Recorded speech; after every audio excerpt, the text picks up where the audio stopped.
Pack ناظرین کرام، کتاب الشفا سے نسخے کا وقت ہو گیا۔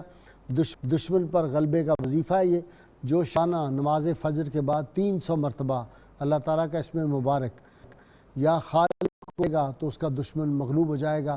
اور شرط یہ ہے 11 مرتبہ کم از کم کوئی بھی درود پاک جو آپ کو آتا ہو وہ ضرور پڑھیں۔ سیدنا علی المرتضیٰ شیر خدا فاتح خیبر ارشاد فرماتے ہیں، حق اور اہل حق کا دامن مت چھوڑو۔ جو شخص ہمارے اہل بیت کو چھوڑ کر کسی اور کا ساتھ دے گا وہ دنیا اور آخرت میں نقصان اٹھائے گا۔ ناظرین کرام، اللہ کریم سے دعا ہے اللہ تعالی ہمیں حضور رحمت عالمین صلی اللہ علیہ وآلہ وسلم کی غیر مشروط محبت اور لا محدود وفاداری نصیب فرمائے۔ اور جیسے میں اپنے پروگراموں میں مسلسل کہہ رہا ہوں کہ اس وقت ضرورت اس بات کی ہے کہ ہم یہودیوں کے بنائے ہوئے مال کا بائیکاٹ کریں۔